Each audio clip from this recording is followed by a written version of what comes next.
अच्छा, आज का हमारा टॉपिक है सेल। ये हमारे सेल का क्या बेसिक स्ट्रक्चर। आउटसाइड क्या है? Cell membrane. इनसाइड साइटोप्लाज्म, उसके इनसाइड न्यूक्लियस, न्यूक्लियर मेम्ब्रेन, ठीक है। और साइटोप्लाज्म में क्या फ्लो करती हैं? Freely flowing organelles. अच्छा, सबसे पहली टर्म यूज हुई है प्रोटोप्लाज्म। प्रोटोप्लाज्म क्या है?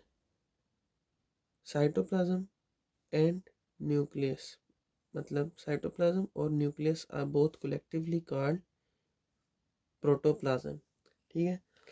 तो ये हम मतलब इस सेल मेम्ब्रेन के इनसाइड जो कुछ भी है उसको हम लोगों ने प्रोटोप्लाज्म कह दिया। It consist of following. Cell जो है, cell consist of following: water, electrolytes, proteins, lipids, carbohydrates. सबसे ज़्यादा क्या है मैक्सिमम अमाउंट में? Water, 70 to 85%। फिर है इलेक्ट्रोलाइट्स, फिर है प्रोटीन्स, नहीं इलेक्ट्रोलाइट्स नहीं है, फिर है प्रोटीन, फिर है लिपिड्स, फिर है कार्बोहाइड्रेट्स, ठीक है। Protein 20%, lipids 2%, carbohydrates 1% and small amount of electrolytes, ठीक है। तो मैक्सिमम हमारे पास कौन सा मॉलिक्यूल है? वाटर। और मैक्सिमम कौन सा बायोमॉलिक्यूल है? प्रोटीन, ठीक है। सबसे पहले वाटर देखते हैं। Present in all cells except for fat cells, मतलब ये फैट सेल्स के अलावा सब सेल्स में मौजूद है। फैट के सेल्स में क्यों नहीं मौजूद? नेचर में फैट और वाटर एक साथ एग्जिस्ट नहीं करते, ठीक है। एग्जाम्पल के तौर पे अगर तेल, गर्म तेल के अंदर पानी के छींटे पड़ जाएं तो क्या होता है? वो छींटों की सूरत में वापस आ जाता है।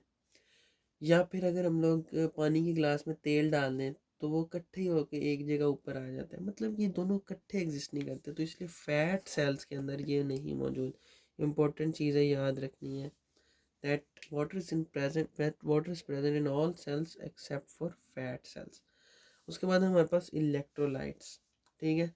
इलेक्ट्रोलाइट्स के अब दो उन्होंने किस्में दी है, वो जो कि इंटरसेलुलर में ज़्यादा है, जो एक्स्ट्रा सेलुलर में ज़्यादा है। अच्छा, ये हमारे पास क्या है? बॉडी है अगर एक,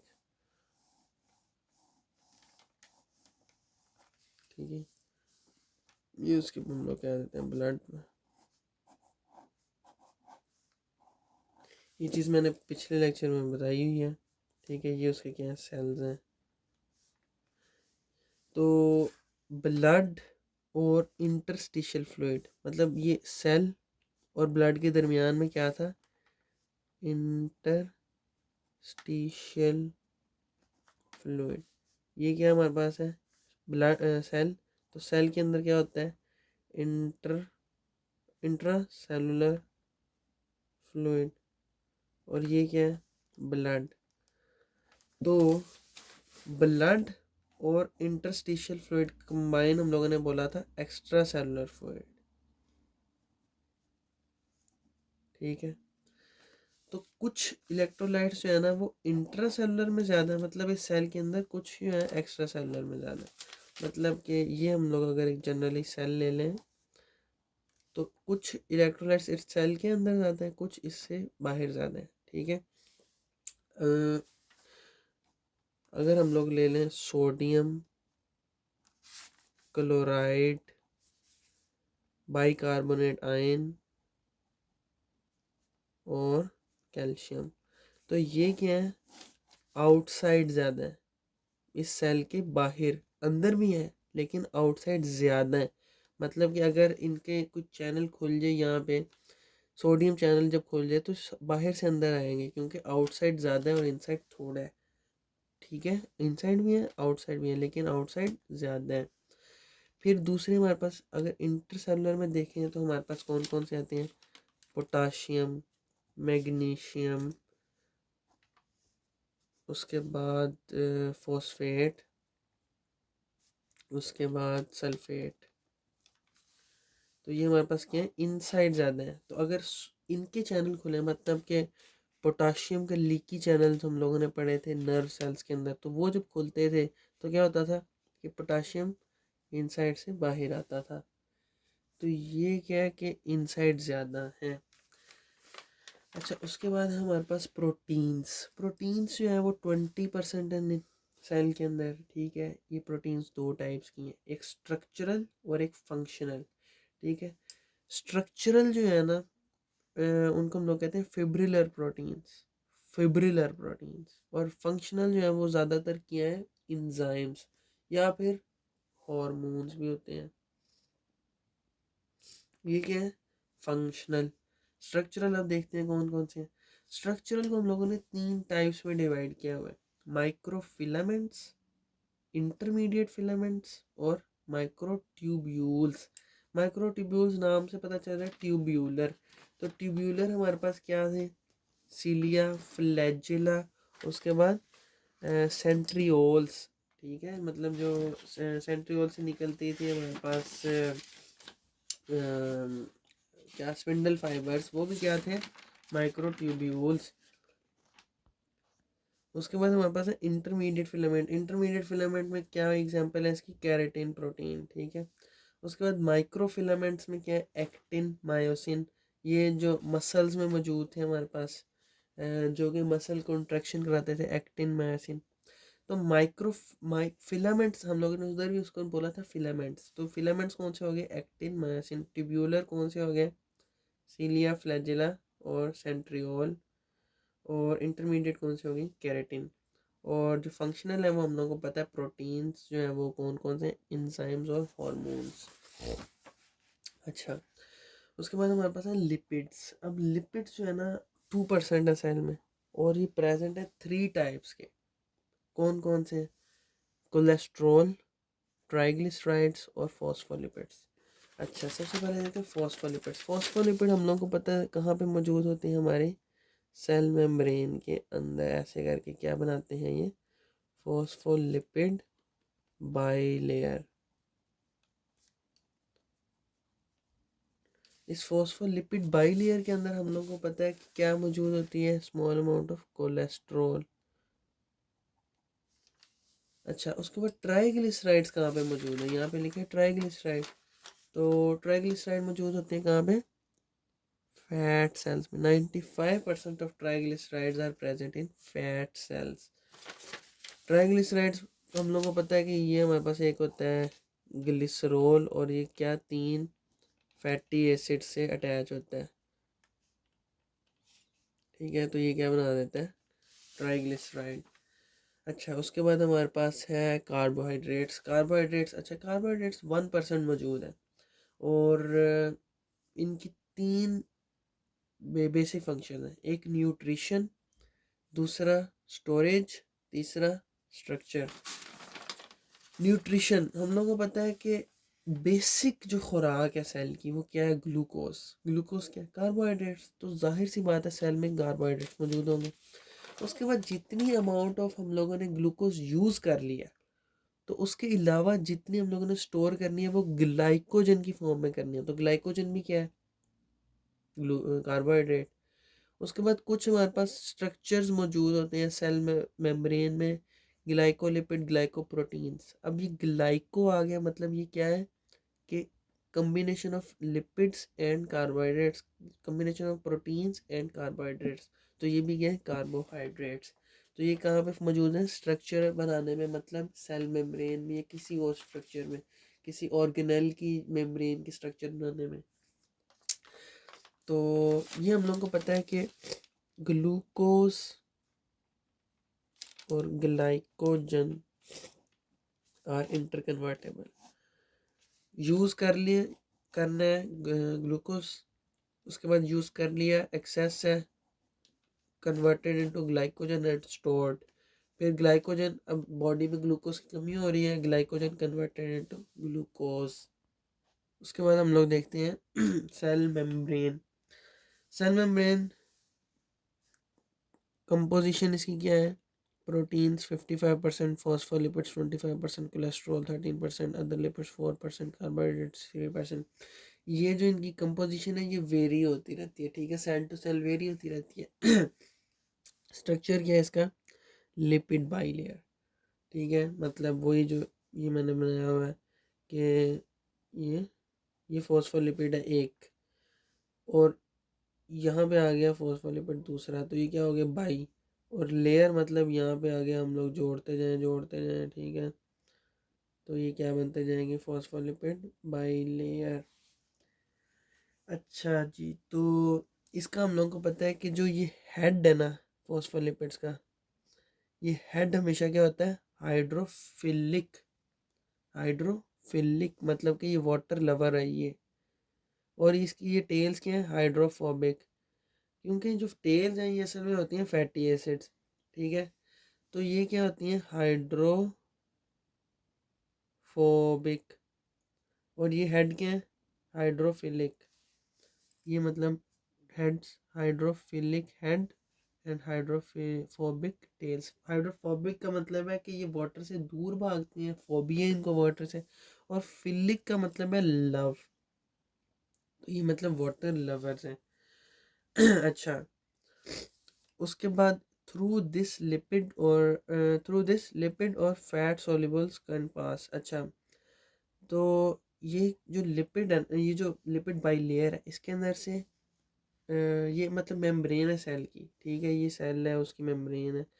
तो इसकी जो पोर्शन है ना जहाँ पे लिपिड बाइलेयर प्रेजेंट है, ठीक है, जिस जिस जगह पे, वहाँ से क्या है कि फैट या फिर लिपिड सॉल्युबल्स पास, ठीक है। मतलब ऑक्सीजन होगी, उसके बाद कार्बन डाइऑक्साइड होगी, ये जो है ना ये क्या होते हैं, ऑक्सीजन या फिर कार्बन डाइऑक्साइड, ये इनको हम लोग क्या कहते हैं, दीज आर लिपिड और फैट सॉल्युबल। तो ये अगर हमारे पास मेम्ब्रेन है हमारी,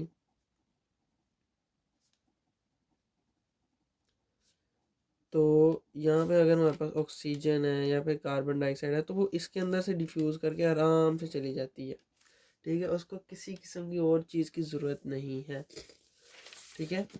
उसके बाद हमारे पास है sphingolipids. Sphingolipids are present in nerve cells, ठीक है। Protect the cell membrane against harmful environment factors involved in signal transmission.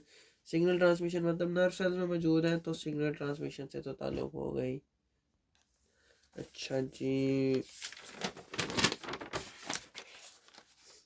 Next हमारे पास है कोलेस्ट्रॉल, ठीक है। Cholesterol is present inside of the cell, inside of the cell membrane मतलब lipid bilayer, maintains the fluidity of membrane, ठीक है। ये भी हम लोगों को पता है कि ये जो सेल मेम्ब्रेन है, इसके अंदर हम लोगों के पास क्या चीज़ मौजूद होती है, कोलेस्ट्रॉल। अच्छा, अब इसका फंक्शन ज़रा अच्छे से देखते हैं कि क्या फंक्शन क्या है इस कोलेस्ट्रॉल का, ठीक है। ये अगर हमारे पास सेल मेम्ब्रेन है, इसके अंदर हमारे पास क्या मौजूद है, लिपिड बाई लेयर। मैंने बताया कि जो इसकी ये टेल्स है ना, ये टेल्स, ये क्या है, फैटी एसिड।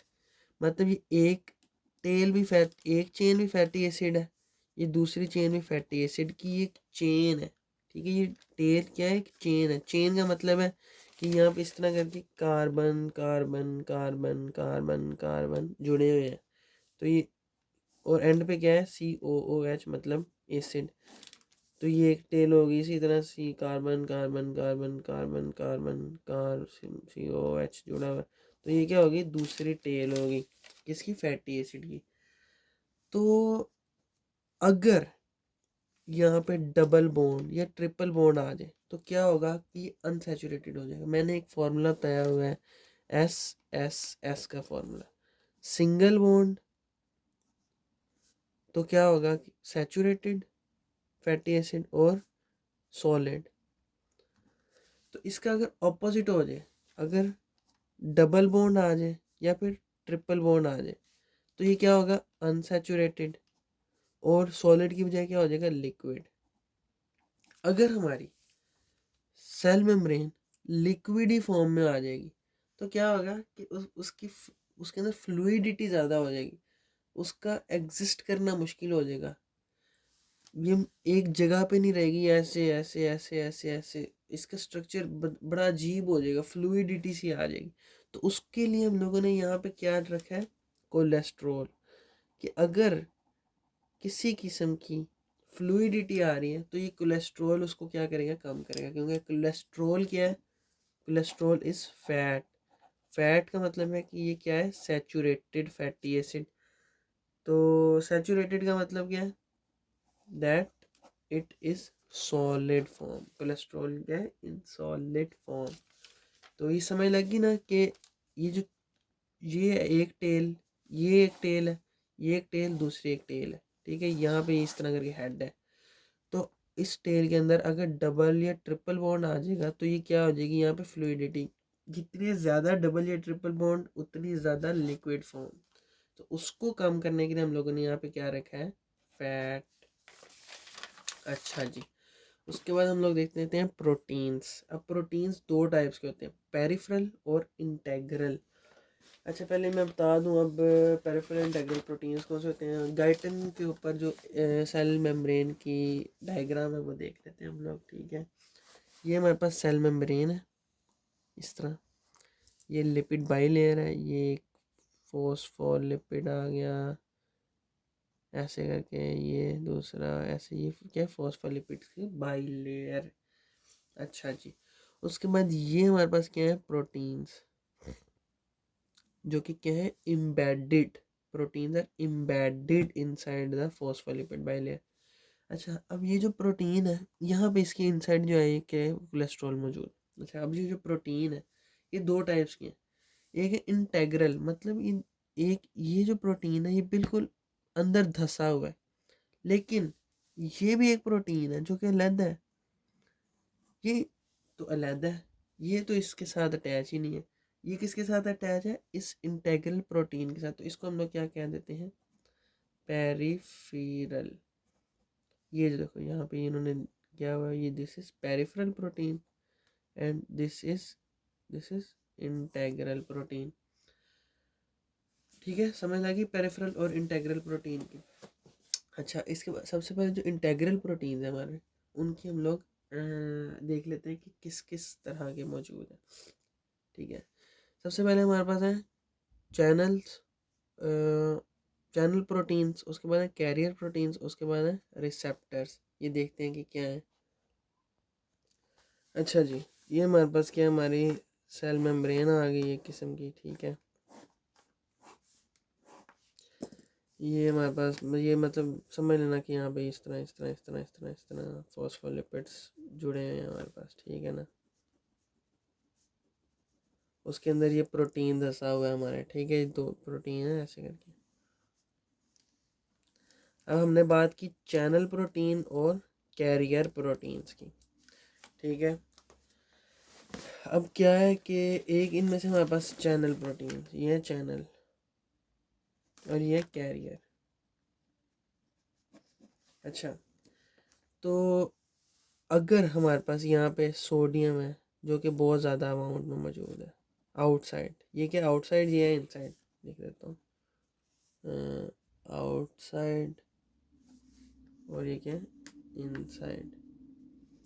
सोडियम आउटसाइड ज़्यादा है, सोडियम इनसाइड कम है, तो सोडियम आउटसाइड से इनसाइड आ रहा है, लेकिन ये खुद ब खुद आ रहा है, इसमें किसी किस्म की भी एटीपी की ज़रूरत नहीं है, किसी किस्म का एटीपी यूज़ नहीं हो रहा। तो ये क्या है हमारे पास, चैनल प्रोटीन्स। लेकिन यहाँ पे हमारे पास है ग्लूकोज, ग्लूकोज काफ़ी ज़्यादा अमाउंट में मौजूद है आउटसाइड, लेकिन इनसाइड ग्लूकोज थोड़ी अमाउंट में मौजूद है। अभी हमने ग्लूकोज को बाहर से इनसाइड लाना है, लेकिन हम लोग इसी तरह नहीं ला सकते जिस तरह से सोडियम अंदर आ गया। इसके लिए हमारा एटीपी लगेगा इसको इनसाइड लाने में, ठीक है। फिर ये एटीपी की मदद से अंदर आएंगे, तो उसको हम लोगों ने क्या, कैरियर, मतलब हम लोग को चैनल का समझ आ गया ना। चैनल क्या है कि किसी भी किस्म के दीवार है, उसके अंदर एक दरवाज़ा है, ठीक है। इस दरवाजे से कोई भी आ सकता है अंदर, मतलब जो बाहर ज़्यादा है इनसाइड कम है, तो ये कोई भी ऐसे करके आ गया, किसी किस्म की एनर्जी नहीं लगी।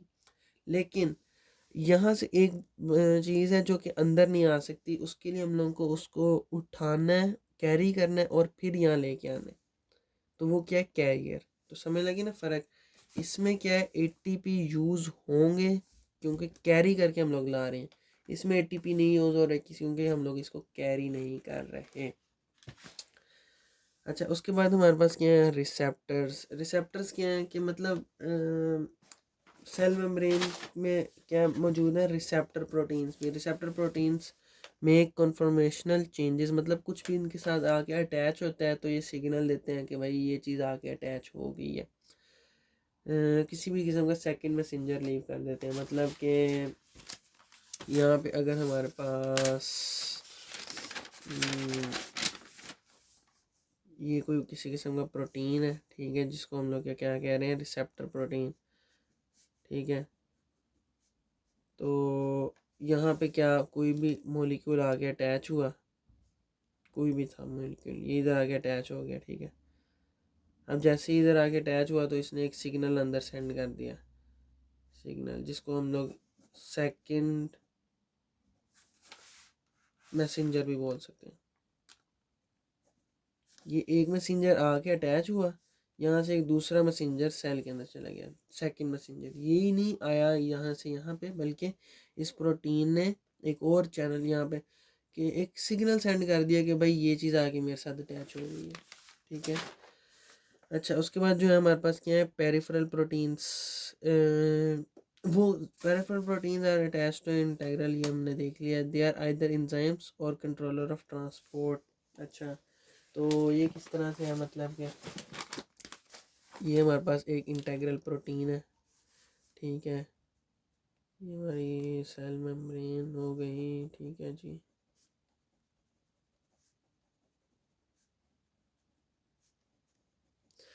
तो इसके ऊपर ही यहाँ पे एक किस्म का क्या अटैच है, पेरिफेरल प्रोटीन। तो कुछ भी अगर हम लोगों ने इस प्रोटीन से यहाँ पे लेके आना है, तो ये जो है ना, ये क्या बना हुआ है यहाँ पे, चेक पॉइंट। किसी भी किस्म की ट्रांसपोर्ट जो होगी ना, ये चेक करेगा यहाँ से कि कौन सी चीज़ भाई अंदर जा रही है, कौन सी नहीं जा रही, ठीक है।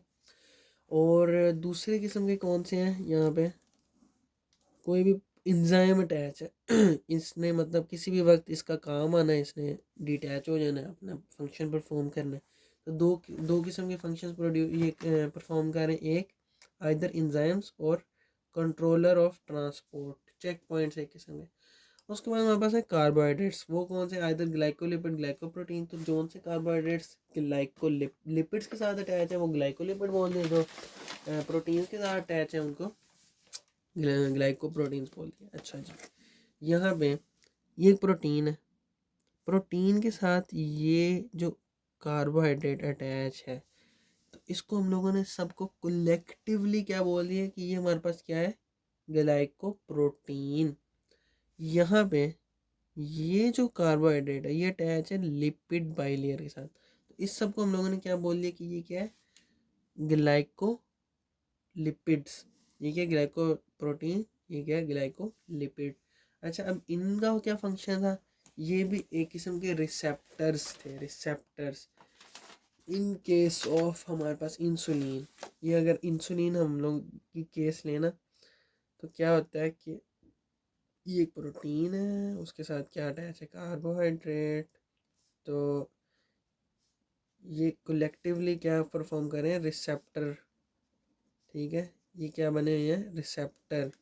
इंसुलिन का मैसेंजर, इंसुलिन मैसेंजर जो है वो आता है, आके इसके साथ अटैच होगा, और फिर क्या होगा कि इंसुलिन रिसेप्टर्स के साथ इंसुलिन आके अटैच होगी।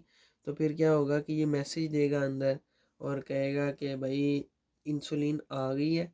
तो अब क्या, यहाँ से कुछ मॉलिक्यूल्स जाएंगे यहाँ पे, यहाँ पे जाके ये बना देंगे चैनल, और उस चैनल के थ्रू ग्लूकोज अंदर आ जाएगी, आउटसाइड से ग्लूकोज अंदर। क्या हुआ कि इस ग्लाइको, ये हमारे पास कंबाइनली क्या फॉर्म्ड है, ग्लाइको प्रोटीन, ओ सॉरी ग्लाइकोलिपिड, सॉरी